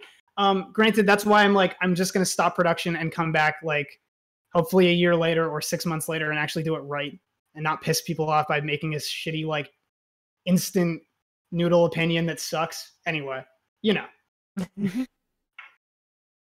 That makes sense. A lot of games have been like that though. I didn't think I would hate Secret or dislike Secret of Mana 1, but I did a little bit. You know. Yeah. Wait, explain. It was everything from like charge attacks, like literally being optimal, so I just felt like I was charging and never actually attacking, even though maybe that's wrong. And I am a casual. It was stuff like the fact that you can lock bosses down with magic, and that seems to be the dominant strat, so you just avoid nonsense. It was long hallways filled with AI that just didn't cooperate all the time, like getting stuck on objects and stuff. It wasn't like a bad game. Oh, and the early game was so tough, I swear. I don't know what it was. My brain, I guess I haven't played a lot of SNES games, but I was just like, got up to the tiger and I'm like, this is really hard. But no, it's okay. It's okay. It was smooth sailing after the tiger, I will say, for the most part. I've never been in Secret of Mana. I've been trying to get friends to do co-op with me, but they're like, it's too hard, and they drop it. That's the thing. Co-op would have made the game 20 times better, and of course, I'm just like a loner, I guess, and I can't hire a friend to come over for 2 seconds, or God forbid, play with my wife. Like, which would have improved it immensely. So I'm like, I really just dropped the ball, and I've done that before. I can't remember what game. I've done it before with other co-op games. Let's just leave it at that. I want to like Secret of Mana, and I don't. I like the first game on Game Boy. Really like that one. Sword of Mana? Is that it? What's the first one? Well, I think it's like... in America, it came out as Final Fantasy Adventure. Yes. But Secret of Mana is Seiken Densetsu 2. Right. Mm-hmm. It's actually the second game. Yeah. But it just got called Secret of Mana over here, and it got hit with the Saga treatment. Mana was not immune to what Square was doing in the West. But Seiken Densetsu on Game Boy, I really liked, and then Secret I didn't, and then Seiken Densetsu 3, Trials of Mana. That I played that and I wanted to like it and I really didn't. And then I came back to it years later with the attitude of, okay, it's a turn-based RPG, but you're controlling and moving around like an action RPG. Think of it like this. And I was like, okay. And then I had a great time with it. That's fair. I just went oingo boingo and held A in front of everything at like a certain point because I just didn't care. I was like, I'll take the damage, bring it on. Like, just smack into them. That's the thing. Yeah, that game, I love that game so dearly, and the remake is, oh my god, I love it so. I know people have told me like it's not that good, you know, take it down, and I'm like, I love it. Kiss my ass. Yeah. Very happy so well. Are you surprised with the backlash or like the hate that Trial of Mana? I don't want to say hate, but like it seems like Trial of Mana was not as well received as I figured it would be, and it's weird to me. I'm not surprised, but that's because they headlined with voice actors who, no offense, I didn't insult them in my video, I don't think, but they did sound like, my wife was listening and was like, really? Like, that's what they went with for Kevin and stuff? And like, it just looks like low budget and all that stuff. Like, the thing is, a lot of gamers are like, it came out at FF7 remake time, you know? They're like, this is coming out alongside this garbage, and it's like, it's really a fun game, but people it's don't, really you know, good. Yeah. I mean, it sold so well for it. I'm so happy. It's great. I feel like people go into it. It's a Super Nintendo remake to a fault because like I still can't believe it's like they took the 2D game and just made it 3D and didn't change anything else. And like which is a phenomenal. Like I love that. But yeah, some of the voice acting is it's funny. I went into the game picking characters who had like decent voice actors. Like 2 of them were good, and then 1 of them was kind of an off. But then if you pick Kevin, it's like, oh, he was something. I will defend Charlotte. I will defend Charlotte's voice because that's the original fucking script and text. And I'm sorry, that's just how she talks. I believe I defended it in my video and said something like, you tried doing that line. That's not the voice actor. It's just the script. Like, come on. You know? But then, like, people took a really funny clip where someone's voice was modulated because they were a ghost and used it as an example of, lol, game so bad. And it's like, that scene was really funny. I kept seeing it on Twitter. I was so pissed off. Like, all the assassination of that game. And it's like, you guys can just, like, jack off on your Balan Wonderworld somewhere else. Like, it's so obnoxious. You know, it just sucks because like I think a ton of people would love that game despite the Super Nintendo story because it's a basic story. It's still impressive on the Super Nintendo that they did like 6 characters with different stories and set them up the way they did for the game to flow the way it did, as seamlessly as it went. And it's like, come on, this game, the combat is insanely fun. It's really freaking good. It's really magical going from the SNES one to the remake, I have to say. Like, just the towns in 3D, and it's like, this is so cool. I'm in home again. Like, it's so cool. It's almost like doing VR chat of a place you know, and then being like, damn, I'm in it. It's almost got that effect to it. That makes sense. But it's fun. But yeah, it's Secret of Mana. I have a hard time with. But just looked up voice. Yeah, Kevin's voice is unfortunate. I will admit it. I feel people were too hard on the game, but I will admit some of it was questionable decisions. I'm just personally mad they didn't do the online feature. I know they said it didn't work, but that was such a harsh blow. That online multiplayer would have been really cool with that. It would have been one of my favorite games if they did that. I swear, like of all time. Did it have local co-op? It did not, no. Because if it had that, then maybe like the Steam original local play would work or something. But I don't know. Whatever. How excited are you for the Legend of Mana remake? Cannot wait. I can't believe like someone at Square Enix has like the same taste as me. They're just like, yo, that chick, do what she's saying, and I'm like, what is happening? Why? Saga? How is this happening? They took my favorite Saga game. We're just like, let's do this the way Voxandra wanted it. And I'm like, what? And now we're going to take Legend of Mana. Hey, don't touch my baby. That game's a work of art. Okay, that's my example of video games being art. And they're like, and we're going to make it HD and have an arranged score. And you can switch between the 2 different scores. And we're just going to make it really pretty. And I'm just like, who loves me? I just want... Who is this that loves me so much? The remastered OST I can run in D&D, and I will sound like the coolest DM because it's just that good.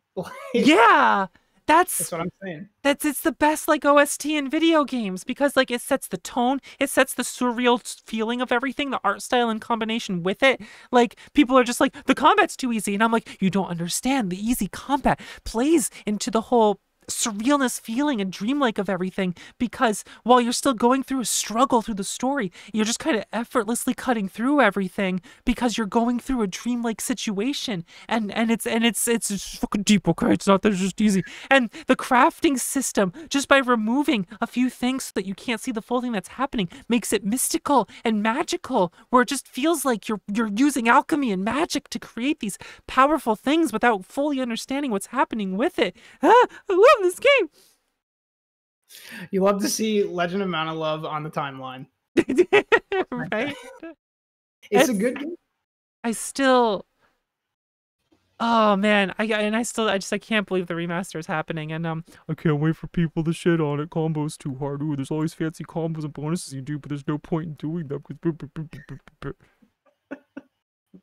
I'm just gonna be like, all right, whatever. Go it play. Might be the one downtime game I end up owning on the Switch and actually playing. You know. Why has the Switch become like the physical media console? Like, okay, so there's a physical copy out. It's only on Switch. Well, I guess I gotta get that, but I don't actually want to play it on my Switch, so I'm buying the digital PS4 version. I don't know. I suck. I don't have... This is gonna sound really awful, but I own almost no actual inbox games. They're almost all in a binder.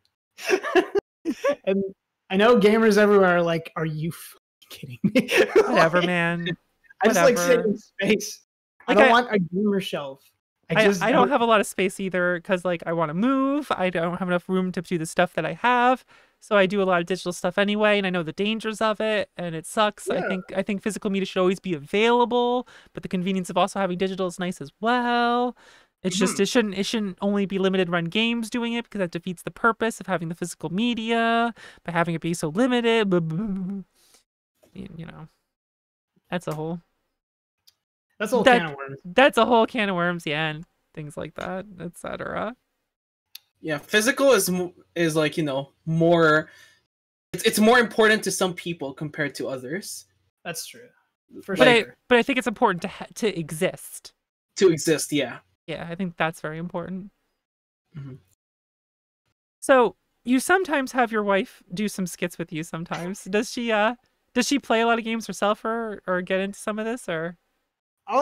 She actually stops herself from playing games a lot because she has she calls it like an addictive personality type. I don't know about that. I think it's just ADHD. like zone out in The Witcher 3 for like 6 hours, and it's like, I don't think that's even that much of a problem given that she doesn't actually have that much free time. But you know, I've watched her actually. Yeah, we talked about The Witcher 1. I actually watched her beat almost all of that until Mac updated so that she couldn't play it anymore. Oh my goodness! Yeah, she did all of Persona 5. We used to play Dragon Quest 9 on the DS back in the day in high school. Now I'm 29. God, that's adorable. I love that. I love that. It was amazing. Oh my god, I love this. It's so cute. I love it. I don't want to say I'm old. I just like. We've grown up together quite, like, it's almost been 15 years. Literally next year, we'll have known each other for 15 years. Oh, holy crap. That's awesome. You don't see that too often, I feel like high school sweethearts that like last, you know what I mean? Like it's really, it's heartwarming to see. I like it. Fair. And I mean, maybe we're just both weird neurotic people, but like, I don't know. We're trying to make it work, and we will. Great. My favorite skit that she's in is when you make the joke. I forget which game it is, but you make the joke about throwing your wife into the river. It was like Fable or something. It's like, just throw the river, yeet, and then it cuts to a picture of her looking at you, pissed. And it's just like. Wait, was that Dragon's Dogma where she hits me? Oh, it might have been Dragon's Dogma. Yeah, I think that was it. Because I'm like, something about like throwing her away for a higher assassin damage in that game, and then she just like slaps in the butt, like J-Rock track starts playing. It was so silly. I fucking loved it. It was great. I can take a hit. Your boy can take a hit. It's all good. I love all the little skits and stuff you do in your videos. I think it's really entertaining. Thank you. I always want to remove them because every time I go back and cringe, but everyone's like, no, people like when you're silly. Just shut up and do it. Dance, monkey, dance. Sorry. It does. Something I've noticed a lot when talking to you is that like you call yourself a poser constantly with different games. You're like, oh, I can't put a silly thing in. It's not going to be funny. It's too dumb. Are you just afraid that, like, because you played a series recently, you're not a real fan of it or something like that? Or what's... That's definitely, like, there's, like, a vector of that because I do what I call, like, drive-by reviews, right? Like, blow into a community, drop a review, and peace. And it's not that I don't like the community, it's just that, like, that's what I do. But I'm also just, like, a weird self-deprecating person in general. Like, I don't know who killed my confidence somewhere along the line publicly. I just don't want to look like I, like, think I'm all that, because I don't. I'm very critical of my work, but that's how we get better partially. As long as you're not beating yourself. Yeah. Yeah, you have the fine line of, like, being critical of yourself, but not self-deprecating to the point of harm, right? And putting yourself down, preventing you from doing things. Yeah, but sorry, I made it about me when this is more about, like, community poserism or whatever. Like being like I said, like coming in and dropping something. Because if I do a critique, people will be like, "This is." I mean, I've had like, you know, like Joe Hayabusa or whatever of the Ninja Gaiden community be like, "You don't know all of these things about the frame data of these attacks, and it's very unprofessional." I'm like, I don't care. And I could never, because I didn't spend my entire life wrapped up in one video game. I've never been like that. And part of me wants to, because I want to experience what that, like, true, genuine love for the medium or one thing is, but I just have to keep moving because I'm always finding new interesting things to get interested in. I don't know. You know, when I asked that question, I actually did not think of it that way, but I totally no. What I'm saying is, like, I'm wondering why you say that, and now that you've told me why, now I'm just thinking about, like, yeah, if you become a popular reviewer and you're making critiques and people who may not play the series watch your videos because they're entertained by you, might start forming opinions about that series. So then this community might start hearing blowback and stuff because, like, I mean, it's what I deal with sometimes because, like, someone will play Saga who never would like it anyway, maybe not give it a fair shake or something, or just completely bounce off and hate it, and then just spout online constantly, "This series fucking sucks." So then everyone hears it, everyone parrots it, and then if I try to talk about it with people I know who like it, then I see people chime in or just being like, "Oh, you mean that piece of shit?" And it's like, fuck off, man. You didn't even play this. You saw some fucking internet personality play it for 10 minutes, bounce off it, and now you're in my fucking mentions trying to shit on it because you want to sound cool because the popular person said it. And it's like, get out of here. We're having a conversation. I didn't come to your door shoving this game in your face like, play it. Like, no, it sucks. Okay, fine. I'm here talking about it, and you're kicking. I'm just like, man, I'm really enjoying this thing about this game I like, and someone just kicks down the door and comes in and just be like, "Home invasion, your game sucks." Like, what? What's happening? Sucks. I get the territorialism. I do get that because a lot of people rap. Sorry, I feel like I'm cutting Chair off. I feel like you wanted to say something. No, it's all cool, man. Don't worry about me. I worry. What was I saying? Sorry. I do get territorialism, especially with someone like me who could actively harm a community, and I have to be mindful of that, which is why I've moved to being much more positive, and if I'm not, adding a lot more concessions, which is maybe weaselly in my essay video content. But I mean, I don't want to think or let people think that I think thing bad, you should think thing bad, and that is true. I don't care. I don't care what you think. I don't care if you like what I think. It doesn't really matter because opinions are just like wisps, right? They fly away. It's gone, you know? Yeah. And like, even in video format, we're in a disposable medium. Like what I say is effectively meaningless, and any value ascribed to it is found in what people like ascribe to it effectively. Like I'm not an authority and I never have been. I don't know. And I feel like I've often contextualized that too, like implied whether or not it was like my first time with a series or whether I'd played it a long time. I like to do that to like give people the context to think for themselves. Granted, I've never gotten a lot of hate mail. I've only gotten like one piece of actual hate mail over Dishonored. They didn't like, sorry, I remember like angry tweeting about that because I was like, come on. All I said was I didn't think the stealth was great or anything because I don't enjoy the play style. And I think I said as much. And it's like, that doesn't mean you can't enjoy it or that it's even bad. I just didn't really enjoy it. Like, or maybe I just suck at it. That's how it is, you know? It happens. You know, and you said like you felt it was Weasley to put like some positive things on stuff you don't like, but I feel like sorry, that's not what I mean.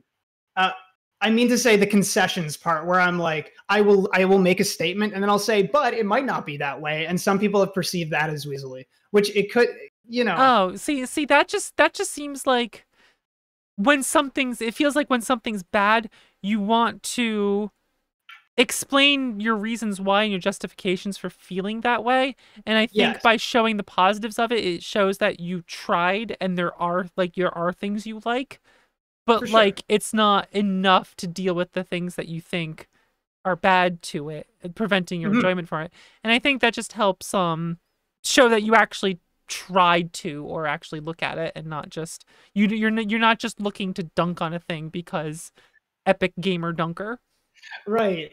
That's what we're getting away from. We try the nuance. Don't want to be too epic gamer. God.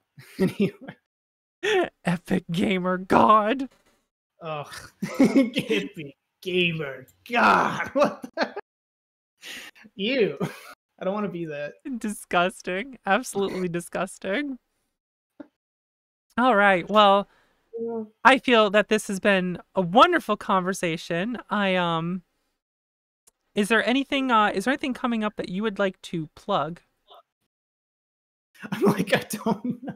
I release like on the 15th and the 30th or 31st of every month, basically. So like my YouTube channel exists, and if people know where to find me, www.youtube.com/KBash, that's where I am. And that's all I do.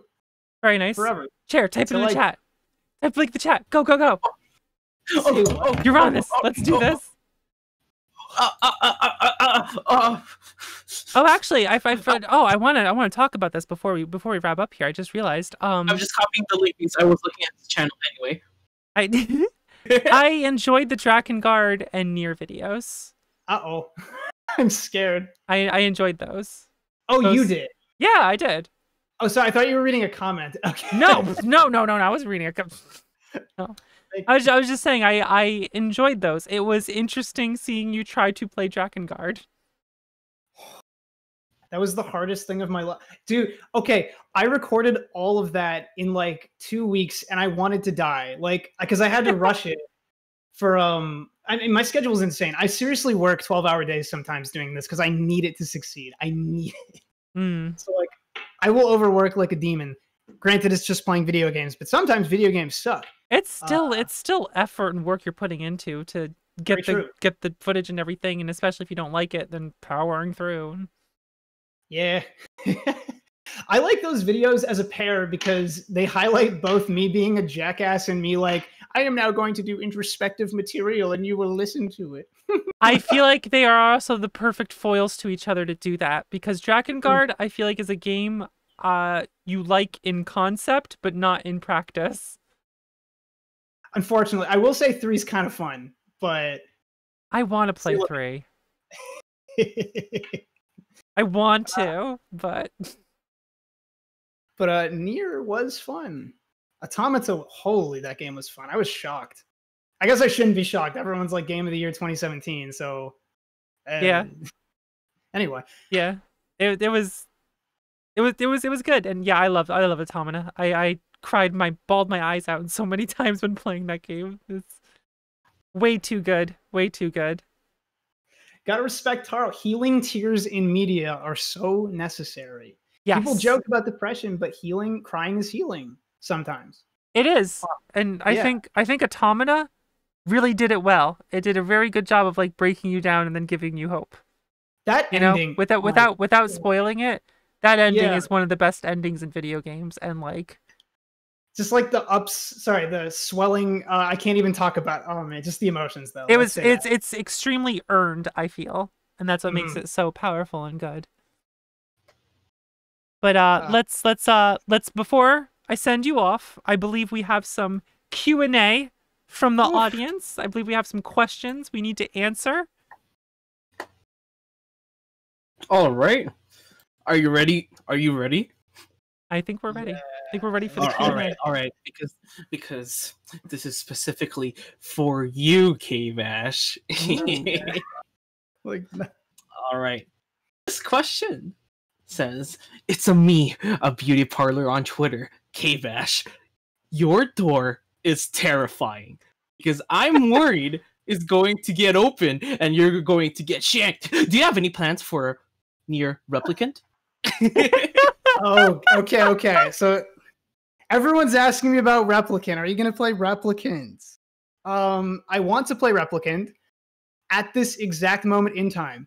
I do not want to replay the entire game to complete it to get everything unlocked again, especially after the trauma that is the final ending of Nier, as one might understand if they've played it. Yes. That's all. It might hurt my hands and my brain because I'm burnt already. But I want to come back to it because there was such high demand. I'm just scared now that if I wait too long, the demand will have burnt out. So now I'm not really sure what to do. It's kind of floating, though. I have a lot of other projects currently lined up, though. So I'm not sure. I'm actually treading the line right now where I want to play Nier Replicant like very badly, but I've been giving people time to play it themselves before I stream it because I think there is a huge. I don't stream games too often on release because a lot of people bounce off because they don't want to get spoiled.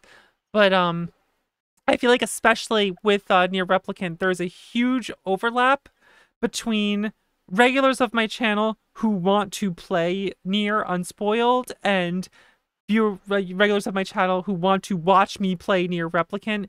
And I feel like it's almost a full circle when it comes to those people. So it's like I'm giving everyone the week or two to play it first before they watch me play it. For sure. Which is, it's interesting. I feel like sometimes people want to watch me play a game. They don't care if it's spoiled. So they just want to watch me play it right away. Sometimes it's like, you know, a different overlap with it. I feel like with this game specifically, there's a lot of fans of it who want to watch me play, but they want to play it. So. Yeah. Yeah. What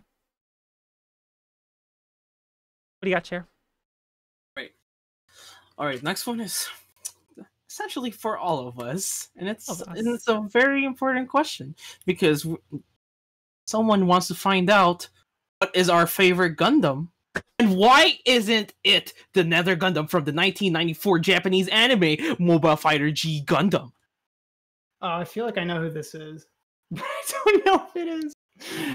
I have never consumed any Gundam media except that one YouTube video I plugged like last week or 2 weeks ago. Yo, I watched that video. I want to play the game now. It's pretty cool. I watched that video. I totally want to play that. I linked it to Chair, and I'm just like, Chair, do we want to play Gundam? Oh, it's that one? Is that one? Are we going to become Gundam players now? Is this our new life? Like, look at, like, that video makes me want to play. It looks so fun. As a team-based fighter too, Chair, we could be Team Gundam fighters. Oh, God. Team fighters are super cool. I mean, sorry for me. I know not everyone likes them, but... anyway, sorry, I'm off question now. Seems what cool. about you two, though? Oh, Chair's Tall Geese, right? Huh? Yeah, I'm Tall Geese because of that one video from, I think, 2009, where it's just Jibunwa,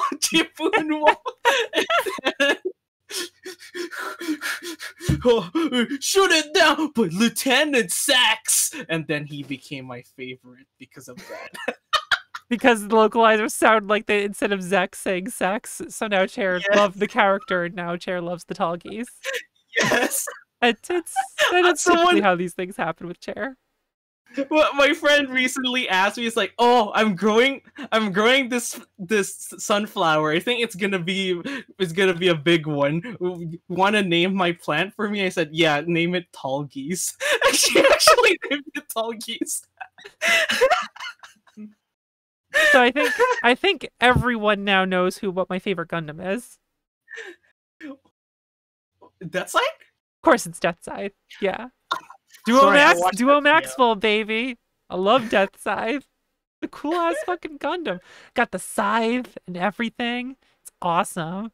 I love how Sigma has the scythe in Mega Man X4. I'm just like, hell yeah, badass.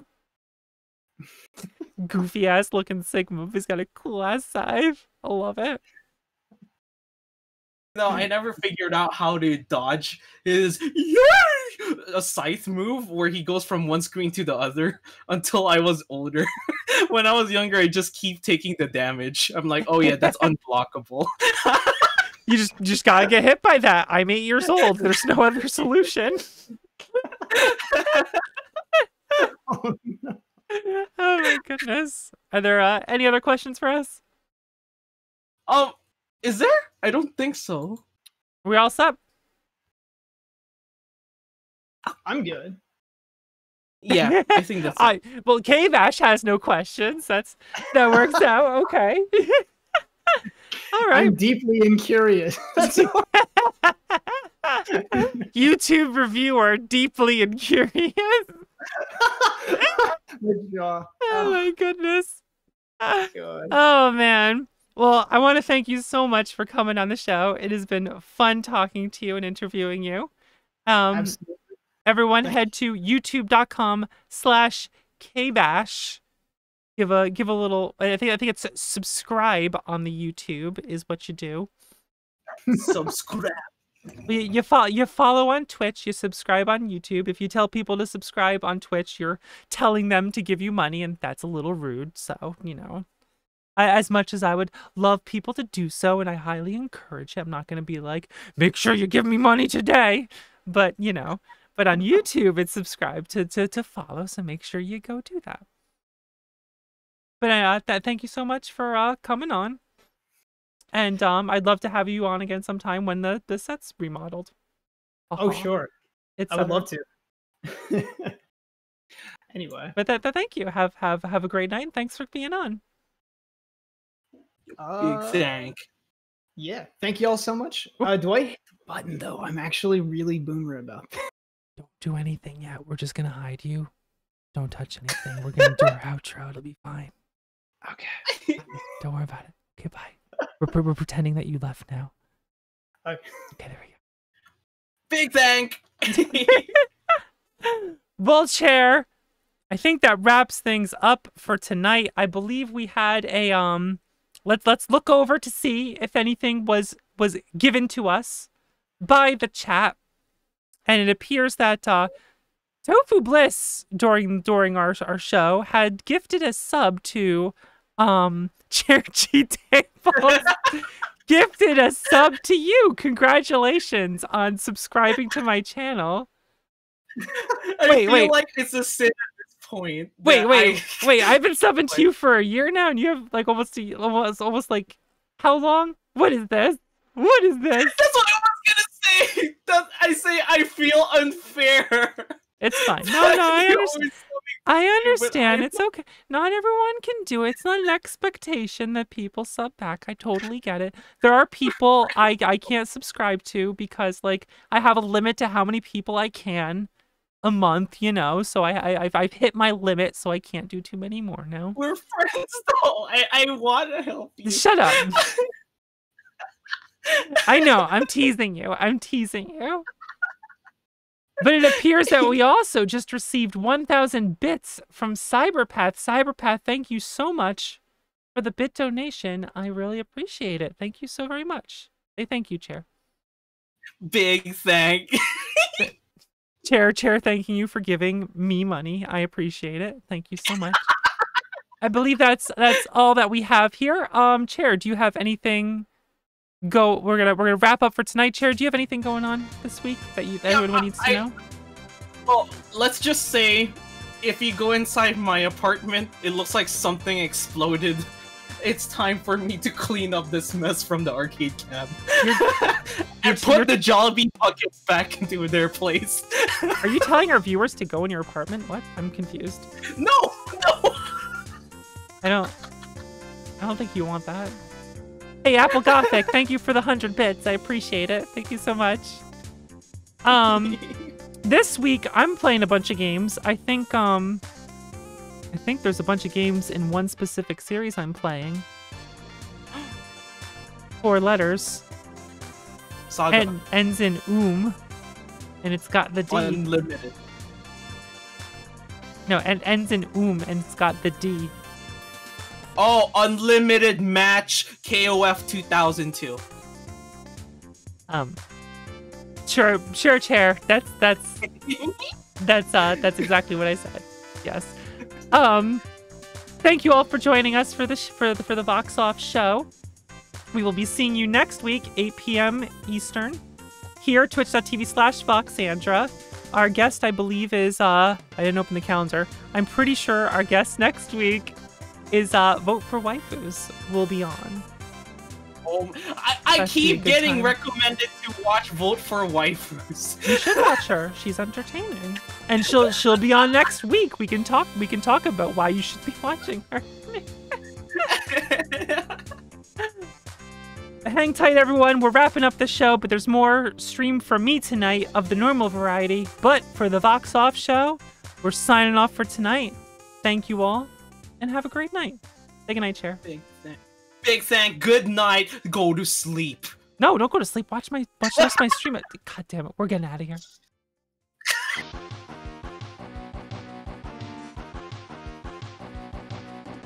This video was brought to you by the power and the support of the mighty executive gamers. They are known as Adam Admar, as well as Alice, and La Amu. And the licensed gamers are known as Tunnel Rhino Song Hong and Madam Melody. I forgot to check if other creators would use my name anywhere. Fortunately, I dropped those tears for you. Lisa. Let it also be known that these gamers are certified gamers. Do you also wish to become a gamer who is certified? Head on over to patreon.com/Voxandra to pledge your support today, and you can become a gamer who is certified.